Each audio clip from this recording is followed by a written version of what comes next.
So here's a fun thing that happened. I've been playing the drums so much lately that I guess something shook loose because I went to turn my snares off and the whole contraption just fell apart. So today we're going to do a little tutorial on how to fix it, I guess, because I'm going to have to take this whole drum head off and tune it, and we're going to show you how to do all that.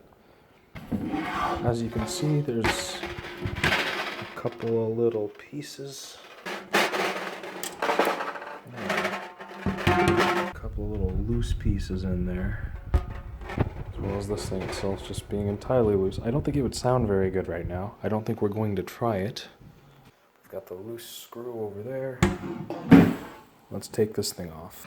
We're gonna need this guy. That's a drum key for actually adjusting all of these little guys. And then if I lose this thing, this is the only screw I have. I need this screw. Get this shit out of here. Get out of here. Get out of here. Move. Yeah, get out of here. I'm unscrewing this in a star pattern. So by that I mean I'll start here and then I'll move opposite and then almost opposite but nearby and then completely opposite of that and then so on. And normally snare drums have way more than 6 lugs. Mine doesn't. Mine only has 6 because it's kind of a piece of shit.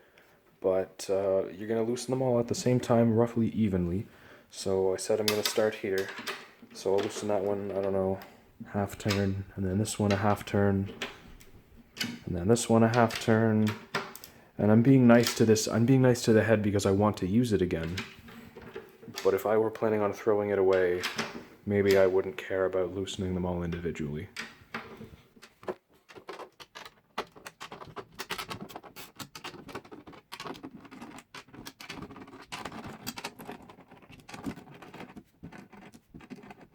Pro technique right here, pro loosening technique.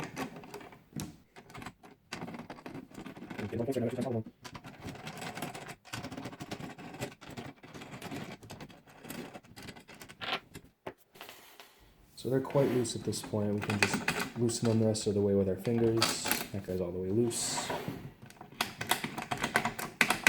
And then that guy's all the way loose. We're going to do that with all 6, or however many lugs you have.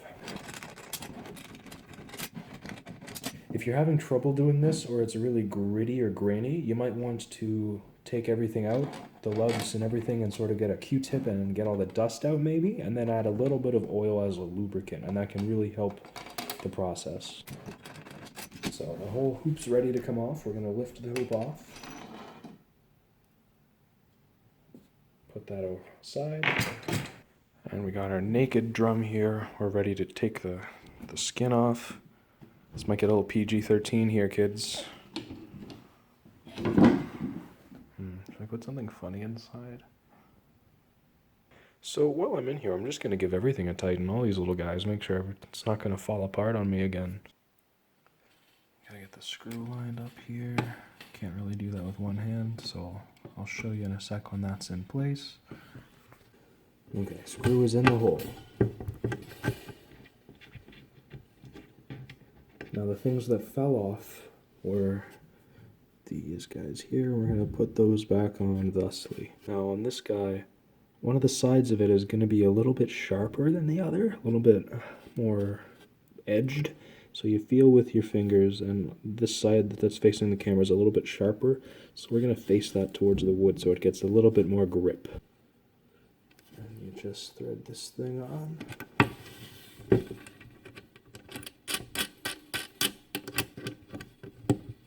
I'm going to give it a little extra chutzpah here because it fell off while I was playing, and I don't want that to happen a second time. Oh, yeah. Oh, look at the action on that girl. She's back. Now we gotta put all this shit back on. Let's do it.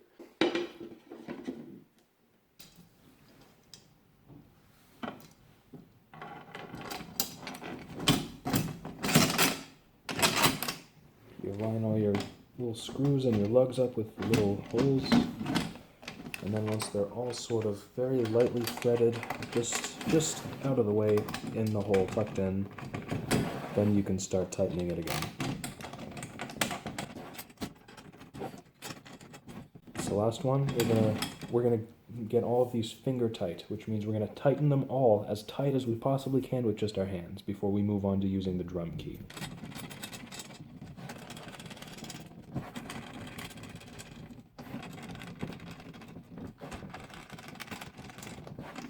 This is the one time it's kind of better to have only 6 lugs.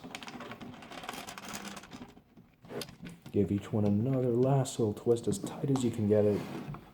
So now we're all around the same tightness here. Each one of these should be as tight as you can get with your fingers, so they all should be uniform right now. You might have to go around the whole drum a couple of times, because as you tighten some, the others will be looser comparatively. Now it's time to set it up and we can start to tune it up.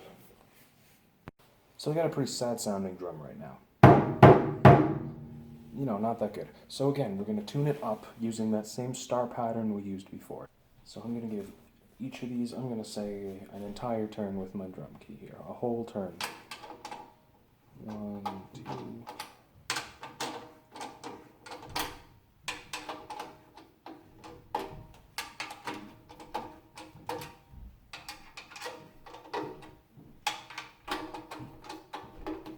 Let's see what that sounds like now. At least it's a bit more drum sounding. Let's keep going. So this is kind of fun. We've accidentally made our snare drum sound just like our high tom.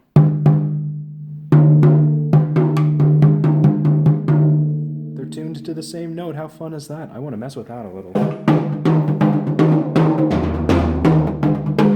So, with our newly functional snare lever here that is now attached again to the drum, let's turn the snares on and see what it sounds like roughly now. That's still pretty sad. Let's tune it up a little more. So once your drum is tuned sort of mostly to the pitch you want it at, it's time to fine tune it. Make sure all the lugs are tuned at the same amount so that the skin resonates perfectly well and you get the tone you want. So the way you can fine tune is you put a weight of some sort in the middle and you push down. I use a finger, some people use a drumstick, whatever. So I'm going to push down pretty firmly in the middle and then you tap with the drumstick just a couple of lugs and you can hear the difference between some of them. For example, now you should be able to hear that this one's like bop, bop, bop, bop, and this one's like bop, bop, bop, bop, bop, bop. That's almost a semitone there. So if you can hear that, then you'll know that it's not quite in tune. So I clearly need to adjust this one and raise it up a little bit if that's the direction I want to go, or I need to lower this one a little bit if that's the way I want to go. So I want to go up, so I'm going to raise this one up a little bit, and we're going to do that with all 6 of these.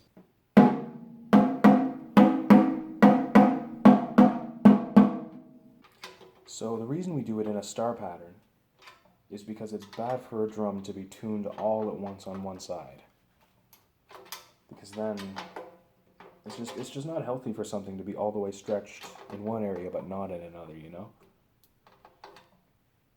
That's why guitar strings need time to stretch. You know, the skin of a drum needs time to stretch too, so that it doesn't snap or, you know, just get warped.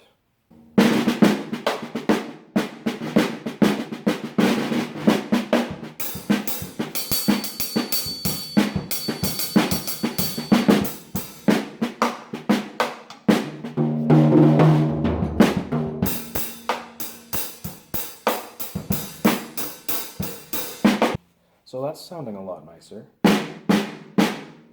It's a little echoey because I've got this thing. This tom is very echoey too. So I'll put my wallet on it. And that's sounding a lot crisper than it did a minute ago, right?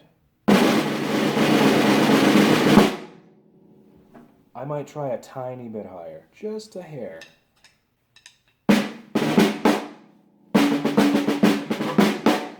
So if you want a crispy snare, there's nothing better than putting your wallet on top and then just tuning it as up as it can go, just way up there.